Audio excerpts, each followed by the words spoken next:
Bonjour et bienvenue sur les ondes d'Only Finance, le podcast dynamique et sans tabou où on parle d'argent et de finances avec Caroline Charret, votre conseillère en sécurité financière, représentante en investissement et en assurance et rente collective.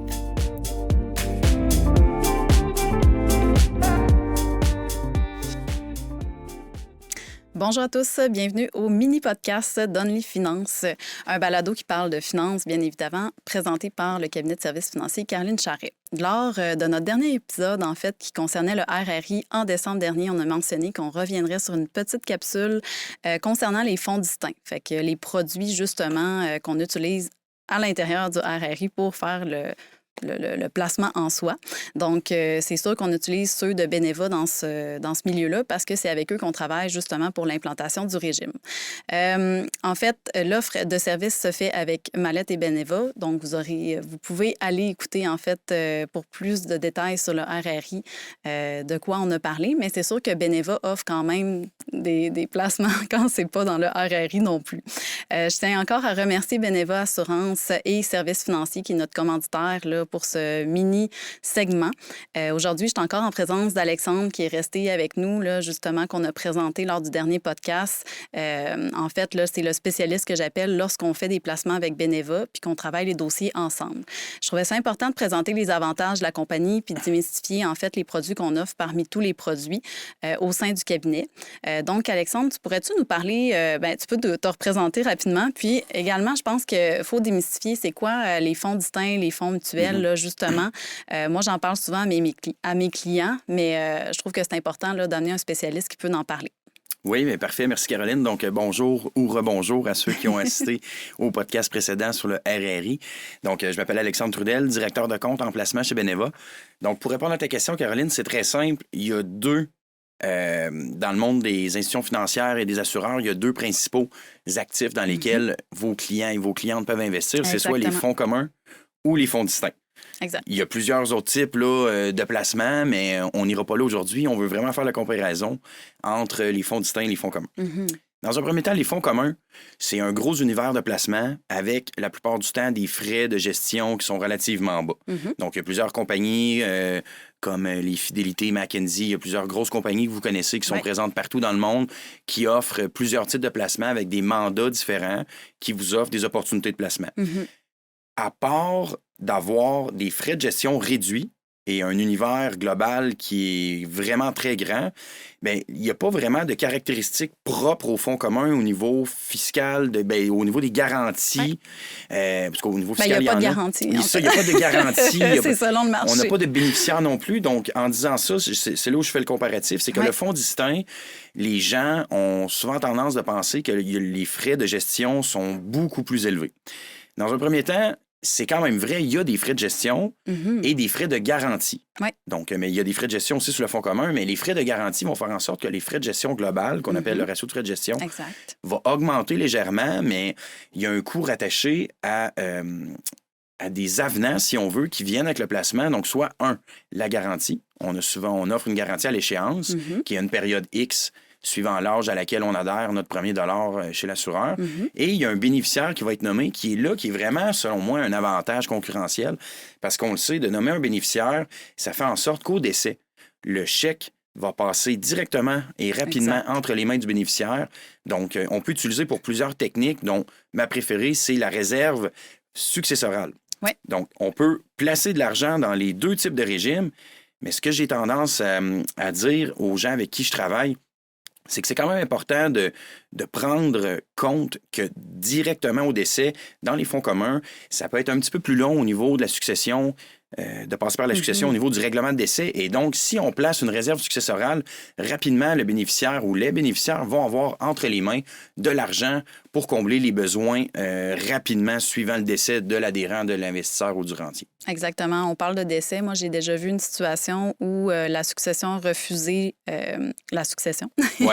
Mais il y avait un gros, je pense que c'était à peu près 500 000 là, de fonds distincts, justement, qui provenaient d'un régime collectif et ils ont été bénéficiaires là, à 100 parce qu'on avait nommé les bénéficiaires, justement, au régime. Là. C'est un très bon point parce que vu qu'on ne passe pas par la succession, le testament peut avoir affaire avec les fonds distincts parce que dans certains cas, si le numéro du fonds distinct est nommé directement dans le testament, ça peut être, ça peut faire partie là, d'une petite chicane là, à ce niveau-là, au niveau de la succession chez le notaire. Mais la plupart du temps, le bénéficiaire va vraiment recevoir le montant, parce que c'est un fonds qui passe par une certaine assurance vie, donc il y a un bénéficiaire nommé. Fait qu'on évite toutes sortes de problèmes en passant par là, mais oui, effectivement, c'est réel. Il y a un coût rattaché à ça. Donc, ça s'applique à monsieur, madame, tout le monde, mais souvent, on va le présenter à un type de clientèle différente.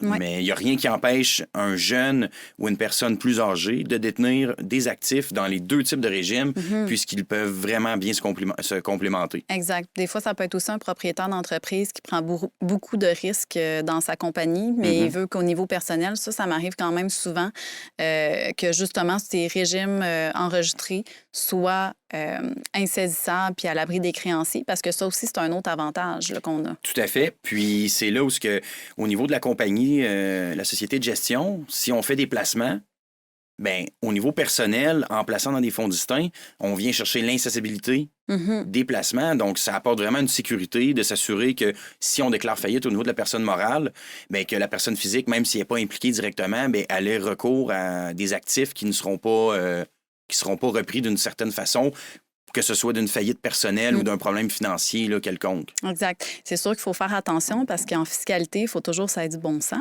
Ouais. Donc, si la personne met tout en fonds distincts et déclare faillite le mois suivant, ça ne marchera pas. Non, c'est ça exactement, parce que souvent, si on investit dans un REER, par exemple, bien, les cotisations des 12 derniers mois peuvent être saisissables. Exact. Le gouvernement a certaines options là, se baser sur les 12 derniers mois des dernières cotisations. Exactement. Puis, ben, comme on le disait justement, étant donné que les fonds distincts, c'est offert, ben, on retrouvera ça, on ne retrouvera pas ça, pardonnez-moi, dans une banque ou la caisse, parce qu'il faut vraiment que ça passe par une compagnie d'assurance, dans le fond. Fait que ça, c'est la première chose que vous devez savoir là, pour avoir ce type de produit-là. Mais on parlait des frais de gestion. En fait, ce qui va dépendre au niveau du frais de la garantie, c'est vraiment selon la garantie qui est offerte. Fait que ça va dépendre. C'est comme moi, par exemple, si c'est quelqu'un qui veut plus protéger son capital, puis c'est plus axé sur le capital, bien, ça va être vers un type de fonds distinct que je vais me diriger. Puis, si c'est pas nécessairement dans ses, on va dire, dans ses priorités, bien là, je vais aller justement chercher comme, justement, Beneva, en fait, un régime, justement, qui va apporter des frais de gestion quand même réduits, ça, on va pouvoir en parler, puis qui va apporter tous les avantages là, qu'on retrouve là, d'un fonds distinct. Exactement. Fait que les avantages qu'on offre chez Beneva, c'est quoi exactement? Bien, on en a deux. On a deux plateformes distinctes. On a la première qui sont les fonds distincts purs, qui offrent des garanties à échéance, des garanties au décès avec des réinitialisations qui sont faites de façon automatique aux 3 ans pour ajuster la garantie au décès à la hausse lorsque la valeur marchande de ces actifs qu'on investit dans les marchés boursiers, dans les fonds qu'on offre, augmente dans le temps. Fait que ça, c'était plus qu'est-ce que je parlais au départ, justement. Là. Ça, c'est important. Puis ça a vraiment on revalorise le capital au niveau de la perte de croissance de l'investisseur au niveau de sa vie durant pour permettre d'augmenter la valeur du capital s'il advient un décès pendant que l'argent est investi. Donc ça protège vraiment la succession. C'est vraiment un produit qu'on va utiliser dans une certaine planification successorale. D'un autre côté, on a une deuxième plateforme on les appelle les comptes d'investissement. Puis ces comptes d'investissement-là, c'est vraiment, moi je les trouve magiques. J'adore ce produit-là personnellement. Ils ont le même ratio de frais de gestion que leur fonds mutuel de référence. Donc, précédemment, je disais que la principale qualité d'un fonds commun, c'était vraiment son ratio de frais de gestion qui était relativement bas comparé à plusieurs autres produits. Là, on vient chercher relativement le même ratio de frais de gestion. Il faut faire attention quand je dis ça parce qu'il y a certains types de rémunération au niveau du conseiller et de la conseillère, mais ça, Caroline, tu vas pouvoir expliquer et donner l'heure juste à tes clients qui vont te poser la question. Tout à fait. Mais avec le même frais, approximativement. Dans certains cas, c'est carrément le même frais. Dans d'autres cas, il y a certaines différences. Je veux juste être précis là-dessus. On a un bénéficiaire qui est nommé, contrairement à ce qu'on n'a pas dans les fonds communs, et on a une garantie de 100% au décès. Donc là, on vient vraiment chercher un fonds hybride qui va chercher autant les avantages du fonds commun que les avantages du fonds distinct pour relativement le même prix. Donc, moi, je trouve ça extraordinaire d'avoir en main ce produit-là qui est distribué sur la plateforme des fonds Beneva. Effectivement. Aussi, en fait, là, les grandes forces autres que les frais de gestion de Beneva, je pense que c'est aussi, en fait, tu l'as dit, là, on a un frais de gestion qui est moindre. Personnellement, moi, j'utilise Capentel. Là. Pour ceux qui ne savent pas, Capentel, c'est une espèce de logiciel pour analyser là, les fonds à travers un portefeuille, les rendements, puis plein d'autres facteurs là, qui est super intéressant à analyser. Puis souvent, je les analyse dans mes portefeuilles de fonds mutuels, parce que je fais aussi des fonds. Aussi, les fonds mutuels et les fonds communs, c'est la même chose. J'en ai aussi. Donc, souvent, je compare justement avec les fonds que vous avez, puis c'est vraiment sensiblement pareil là, de ce côté-là. Sinon, au niveau des rendements puis des gestionnaires de portefeuille, parce que des fois, on aurait peut-être l'impression de dire, je vais avoir plus de variété au niveau des fonds communs, parce que, par exemple, dans un portefeuille autogéré, on peut retrouver tous ceux que tu as mentionnés, là, tous les gestionnaires qu'on voudrait avoir dans le même portefeuille. Là, c'est sûr que quand on rentre dans le fonds distinct, on est plus limité à la liste des ententes, justement, qu'on a avec la compagnie. Je pense que vous avez quand même trouvé des bons gestionnaires puis des fonds qui performent super bien là, sur le marché. Là. Exactement. Bien, des fois, trop, c'est comme passé. Puis ça, c'est selon. Chacun pourra combler son besoin avec une plus petite plateforme ou une plus grosse plateforme, parce que l'important, c'est d'avoir une portion de revenus fixes, des actions canadiennes, des actions américaines, des actions mondiales et internationales, des fonds qui sont plus spécialisés au niveau de l'infrastructure, de l'immobilier et des marchés émergents, et des portefeuilles clés en main. Donc, sur notre plateforme, on a tout ça. Donc, il y a vraiment moyen de faire un beau portefeuille pour tout type de clients qui détiennent n'importe quelle somme d'argent à investir et qui, bien entendu, ont un profil différent. Donc, pour tous les profils, on a tout ce qu'il faut. Au niveau des rendements, c'est sûr qu'on n'élaborera pas des rendements au niveau des statistiques. On ne peut pas promettre de rendement. On a 6 grandes familles de fonds. Donc, on fait affaire avec AGF, Gestion de placement TD, Fiera Capital, CI, les fonds dynamiques et AGF. Okay. Donc, c'est vraiment... Pour les gens qui s'y connaissent en finance, c'est tous des noms qui sont connus sur le marché. Ce sont des grands gestionnaires de portefeuille avec des fonds vedettes. Et on en a quelques-uns sur notre plateforme qui ont gagné des prix récemment là, au niveau, en Amérique du Nord, au niveau des rendements globaux sur plusieurs années. Donc, on a vraiment une belle plateforme. Puis la façon qu'on procède chez Beneva, il y a plusieurs institutions qui ont des fonds maison. Nous, de notre façon, à la base, on s'est dit, on ne gérera pas l'argent à l'interne. On veut vraiment être neutre dans notre offre. Donc, on a vraiment une équipe spécialisée.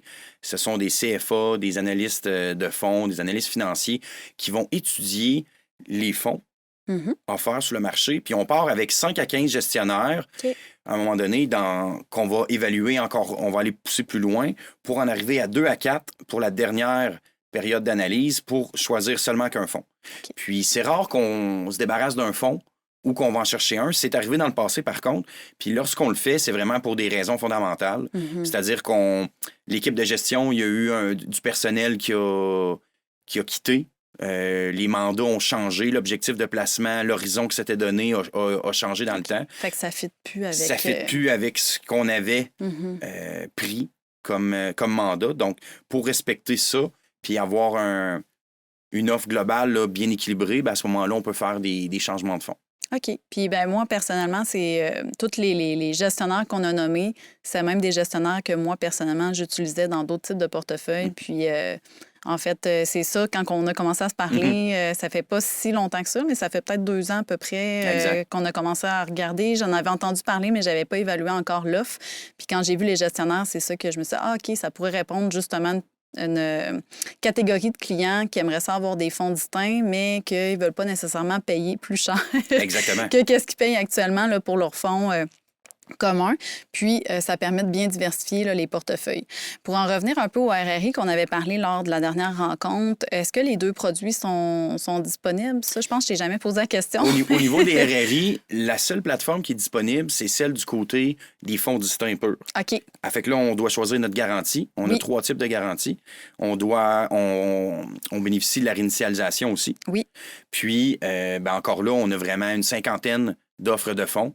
Donc, on a tous les types de fonds. Puis, ce qui est intéressant, c'est qu'on peut vraiment faire un beau portefeuille, puisque, comme on le disait dans l'autre podcast, c'est 7,5 % le rendement qu'on doit atteindre. Donc, si on veut faire plus, il y a moyen de faire plus. Si on veut faire moins, il y a moyen de faire moins. dépendamment de notre vision des choses, de notre profil d'investisseur et tout. Exactement. Fait que c'est super. Fait que c'est vraiment ça que je voulais qu'on regarde là, ensemble pour venir vraiment mettre la lumière là, sur les fonds, le monde des fonds distincts, un des mondes, en fait, là, parce qu'il en existe beaucoup. Puis, toujours important là, de faire évaluer justement là, votre profil d'investisseur, de s'assurer que, en fait, là, souvent, c'est vraiment de s'assurer que ça répond à vos objectifs là, au niveau de votre portefeuille. S'assurer de diversifier aussi là, au niveau des produits financiers. Fait que moi, je suis très à l'aise là, de proposer votre offre de service là, dans mes portefeuilles clients aussi. Donc, je tiens vraiment à te remercier, en fait, d'avoir aussi assisté au mini-podcast. Est-ce que tu avais d'autres choses à rajouter avant de terminer sur les fonds distincts? Pour terminer, ce que je dirais, c'est que l'important, c'est le rendement net. C'est ce qui reste dans nos poches. Exactement, peu importe ça, ce qu'on c'est vrai. paye, il faut juste s'assurer que si on paye un certain frais, que l'avantage nous convienne et qu'on dort sous nos deux oreilles. Et que le rendement net nous suffit, puis il y a toujours moyen de trouver des beaux portefeuilles. Exactement. Fait que merci encore pour ta présence. Merci à Beneva là, pour, encore une fois, la commandite. Puis, contactez-moi là, si jamais vous avez des questions là, par rapport à tout type de portefeuille, mais encore plus sur ce qui a été abordé aujourd'hui. Ah, bien, merci beaucoup. Merci d'avoir été des nôtres pour cet épisode. Nous vous encourageons à partager votre avis et vos commentaires ou à prendre rendez-vous avec Caroline pour bénéficier de conseils financiers personnalisés. Pour découvrir notre contenu exclusif, suivez-nous sur Facebook, Instagram et LinkedIn au @Service financier Caroline Charret. À bientôt!